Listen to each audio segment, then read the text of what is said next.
Hello, I'm Sarah Sachs-Eldridge. I'm the national organiser of the Socialist Party.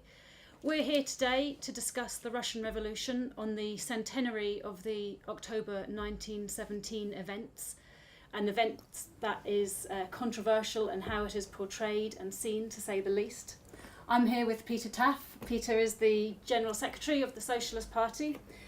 Peter's recently written a new introduction to John Reed's 10 Days That Shook the World, which is eyewitness to the events in October. And you can read that in the new issue of Socialism Today that's just out. So the 10 Days That Shook the World has been serialised on Radio 4 this week, and there's also been a new BBC Two TV programme on the Russian Revolution. What's your opinion on the way the events that took place have been portrayed? Well, the October/November 1917 revolution, in our opinion, was the single most important event and the greatest event in human history, when the masses of an underdeveloped country, really the India of Western Europe, oppressed by a dictatorship, subjected to exploitation by the landlords, the peasants on the land, the working class was exploited.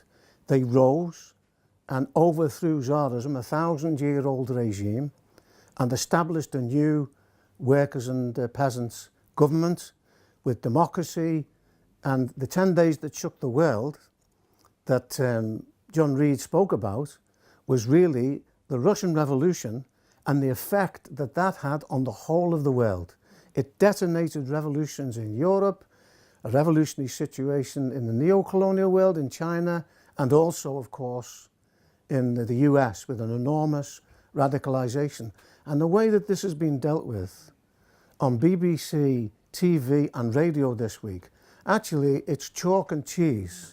The way that the radio dealt with it, which was relatively objective in relation to John Reed's 10 Days That Shook the World, and the programme on BBC Two was just a hatchet job by hatchet historians, frankly, who came out with childish accusations against the revolution, against the main figures of the revolution, against the Bolsheviks, against Lenin, against Trotsky. One of these figures was Figes, who actually is known to a wide layer of academics as the man who writes his own appraisals of his own work. Nobody praises Figes more than Figes himself. And you had Simon Seabag Montefiore. He should be called Simon Windbag Montefiore, because there was nothing in what he said which bears any relationship to what happened in the Russian Revolution. We don't expect people to agree with us on the revolution, but at least have an objective appraisal of what took place and agree on certain features which we can all accept, that this was one of the greatest events in history. The TV programme was like a comic portrayal of the Bolsheviks who led the revolution and of the Russian Revolution itself. And we will propose that the organisers of these two programmes should debate with one another. And we'll join in, by the way, and we'll even set it up, if you like, at the forthcoming socialism event, and we can have a real debate which can educate working people about the reality of the Russian Revolution, which had a strong bearing on the whole of the 20th century, and also is resonating on its 100th anniversary in the 21st century as well. So you don't see it as a coup, as they presented it in that programme? No, that's a childish interpretation and a slander and all the other adjectives you can use against people who have no understanding of the laws of revolution. Revolution is not made by revolutionaries, by Lenin and by Trotsky. Revolution develops objectively when the old society can no longer find a new way of taking society forward. That happened under the bourgeois revolutions of Britain, of England, in the 17th century, of the French Revolution, which I wrote a book on.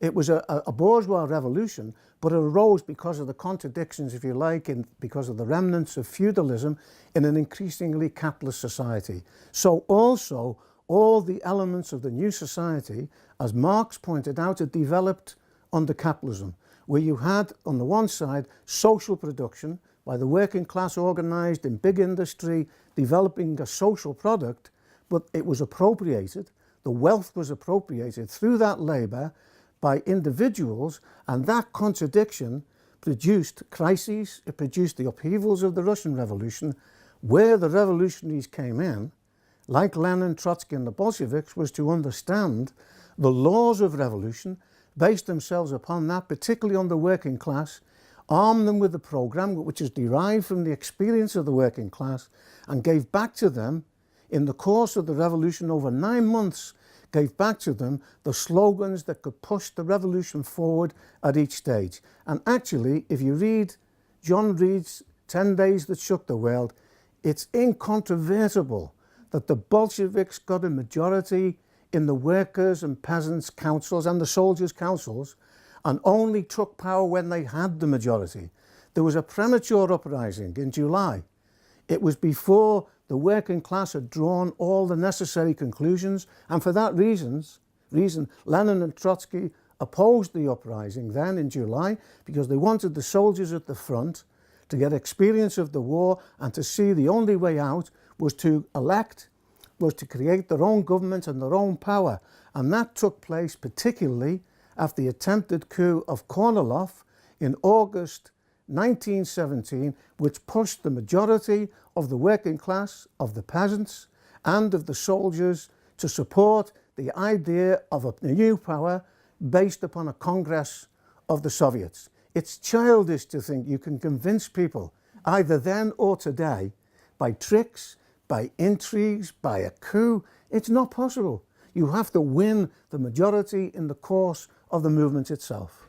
I want to pick up on a number of the things that you've said. I mean, one word that you used was premature, and that is one of the things that's said about the Russian Revolution. Because it was such an economically undeveloped country, was it a premature to go for a revolution, from the Bolsheviks' point of view? No, it wasn't premature, because Russia was ready for revolution because of a number of factors. It wasn't the ideal situation, if you like, according to the schema of Marx and of Engels. The revolution, or the socialist revolution to be more precise, usually was envisaged as taking place in the most developed capitalist society, where industry had developed to its maximum, where the working class was a majority. But the peculiarity of the Russian Revolution is capitalism broke at its weakest link. That's crucial in understanding what took place in Russia. And the peculiar features and special features of the Russian Revolution is, by the beginning of the First World War, the whole of the world was ready for a revolution to overthrow capitalism and establish a new socialist regime. But in Russia you had special factors, and that was the majority of the population were peasants, it was true, so it wasn't, if you like, an isolation. You couldn't create socialism, but you could break capitalism at its weakest link. The working class was small, relatively speaking, but very dynamic, with revolutionary traditions inherited from 1905, then the second revolution of February 1917 with a certain ideological confusion, when the Bolsheviks only had 8,000 members, when the propaganda against the Bolsheviks was such that the sailors, the revolutionary sailors, were prepared to bayonet Lenin on his return to Russia because they believed he was a German agent, which of course was concocted by the ruling class and by the newspapers and so on. So you had amongst the working class this very dynamic, small working class concentrated in big industry, put forward a programme that was able to win the majority of the population, particularly the peasants. And in 10 Days That Shook the World, John Reed gives a very good example of the way that the peasants went to the leaders of the whites, the counter-revolution, if you like. One of the leaders was Kaledin, and he asked the leaders of the whites, are you prepared? And by the way, this was the Cossacks. They went to Kaledin and said, are you prepared to give the big landed estates of the landlords over to the peasants, the ordinary peasant Cossacks? He said, on no account.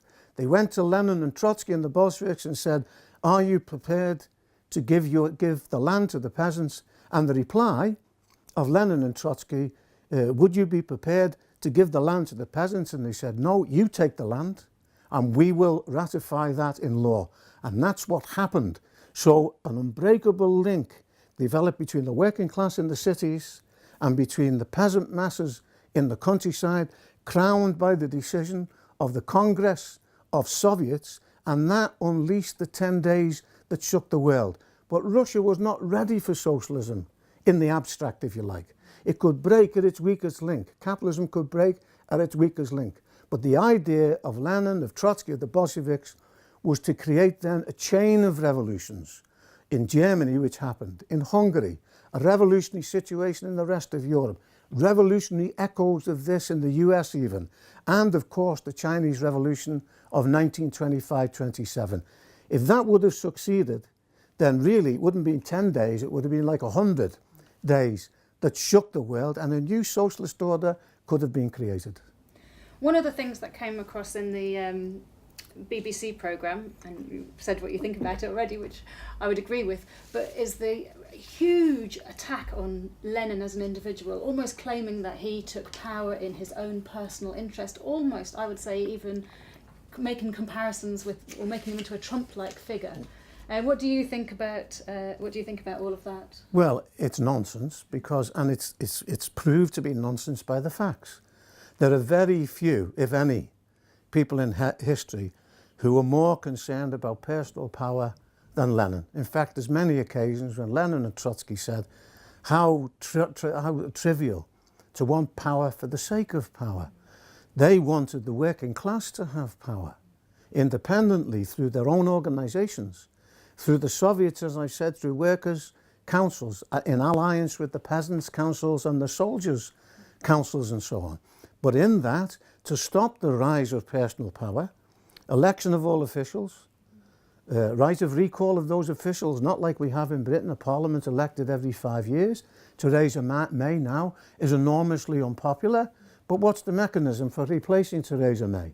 Why not have the right of recall, which existed in Russia?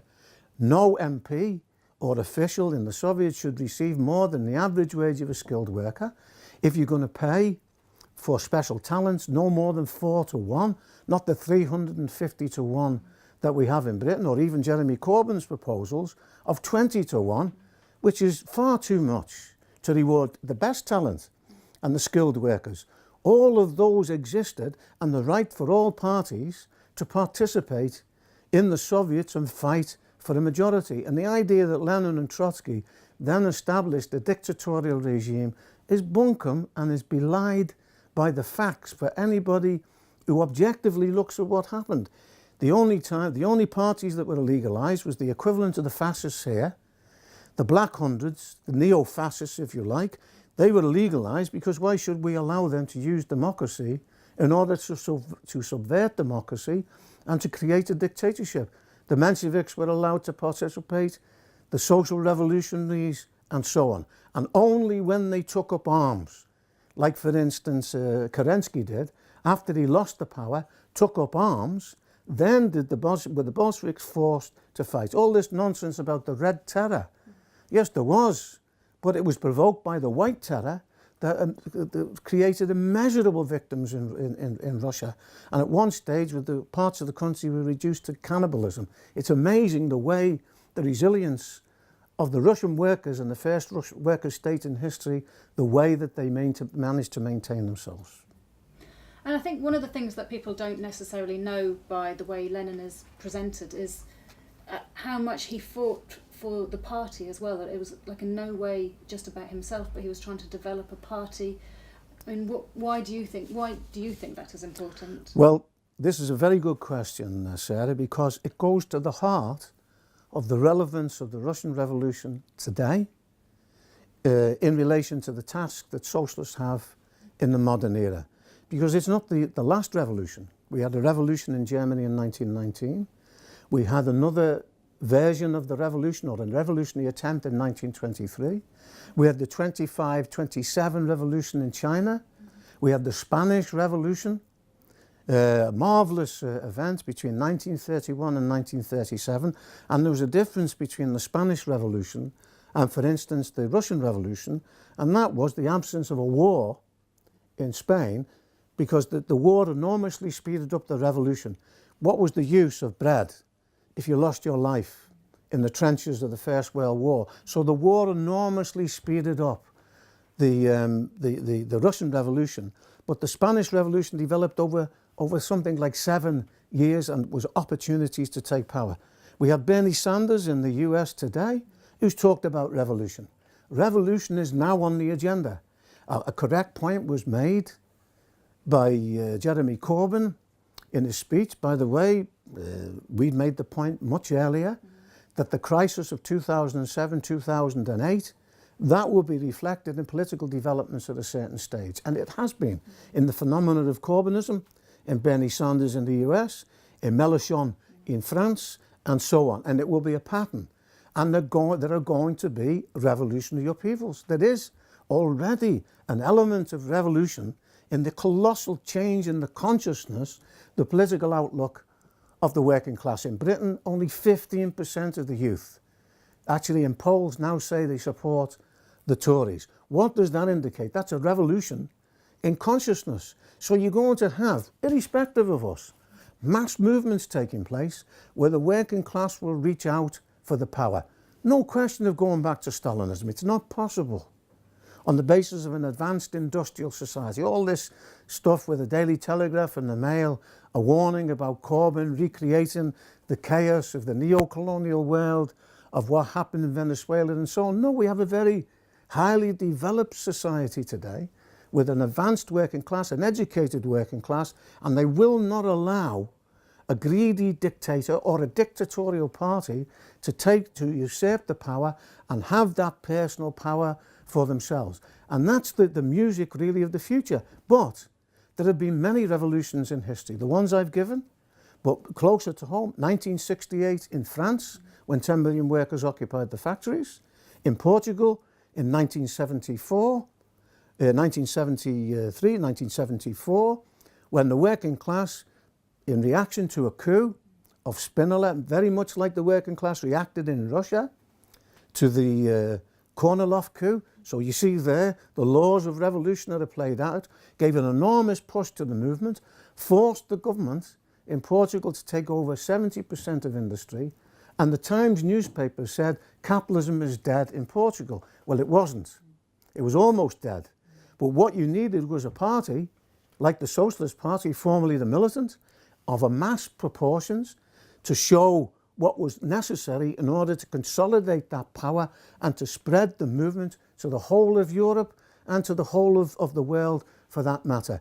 That's why a party like the Socialist Party is absolutely critical. We don't exaggerate our force today.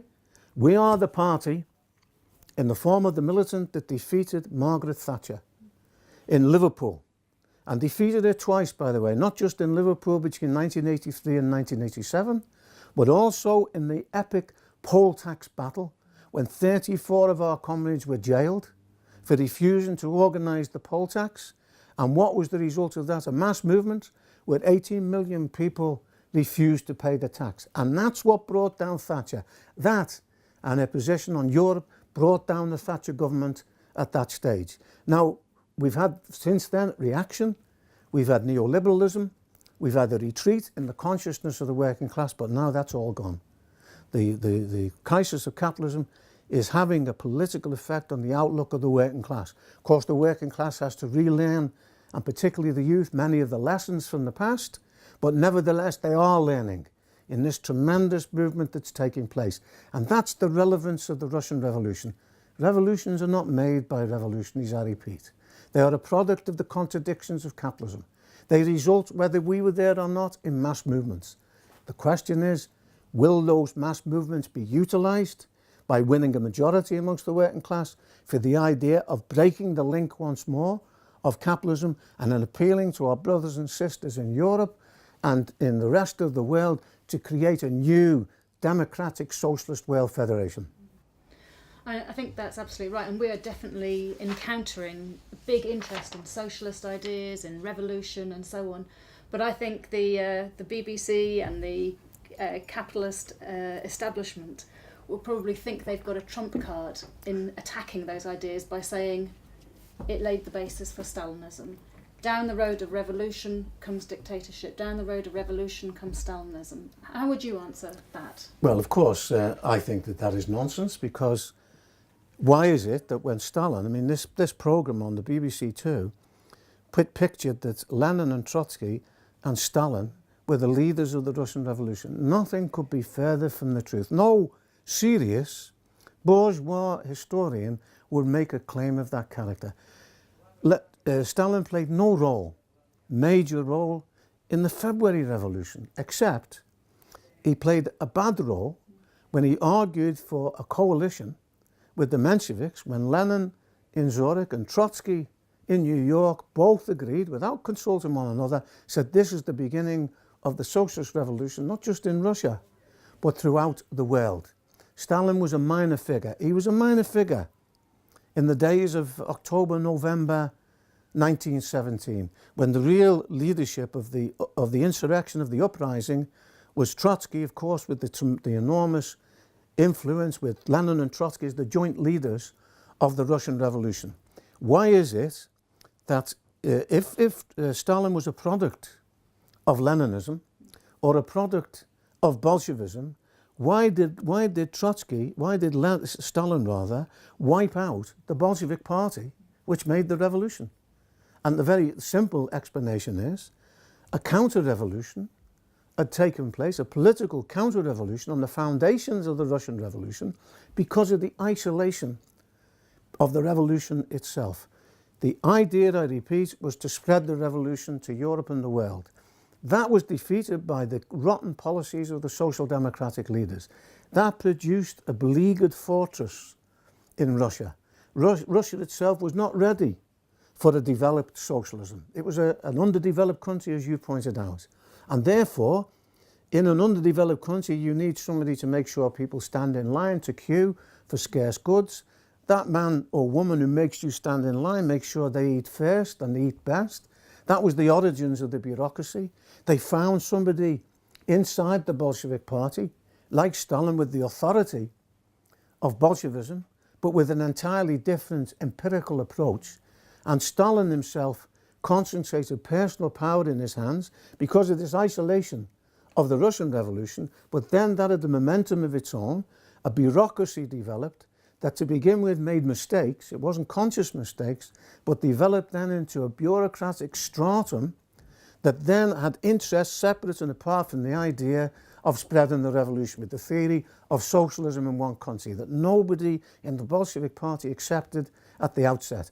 That was a kind of theoretical summing up of the interests of a growing bureaucratic stratum which clashed with the original socialist, working class and international aims of the Russian Revolution itself. So Stalinism was not an outgrowth of Bolshevism, it was a negation of Bolshevism, a negation of genuine Marxism. We have many examples of this in history, and that's why Stalinist regimes existed in isolation, one-party totalitarian that had nothing in common with the genuine democratic ideas of Marx and Engels, of Lenin and of Trotsky. And moreover, objectively, it will not be possible, especially in the so-called advanced industrial countries, to have a regime like Stalinism of that character. If one country breaks with capitalism, that will be enough to spread the revolution, a new 10 days that shook the world throughout Europe and throughout the world. And it will be on the basis of workers' democracy,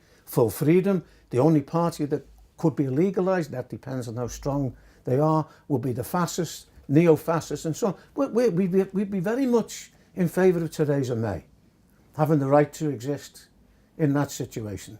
And she could have a paper the size of the Socialist and go out to Leytonstone Station here and try and sell her paper. Let's return back to capitalism, unemployment, poverty and all the rest of it. And we would be in a society then that would be arguing for progress, for developing an enormous talents of people and particularly of young people. Okay, thank you very much, Peter. I think that has been a very good discussion on the Russian Revolution. on this centenary. If you've enjoyed it or if you've got questions, we hope that you will comment below the video, but particularly, like Peter mentioned earlier, we are hosting Socialism 2017 on the 11th and 12th of November at the Institute of Education in London. It is a weekend of discussion and debate, and there will be 1,000 young people, students, trade unionists, workers, anti-cuts campaigners participating, and we will be talking about all the aspects of the Russian Revolution that Peter has discussed, the situation with Jeremy Corbyn. How can we make Corbyn's policies real now? How do we fight for the free education that was put forward in the general election, the £10 an hour, the rent control, the things that we need to fight for right now?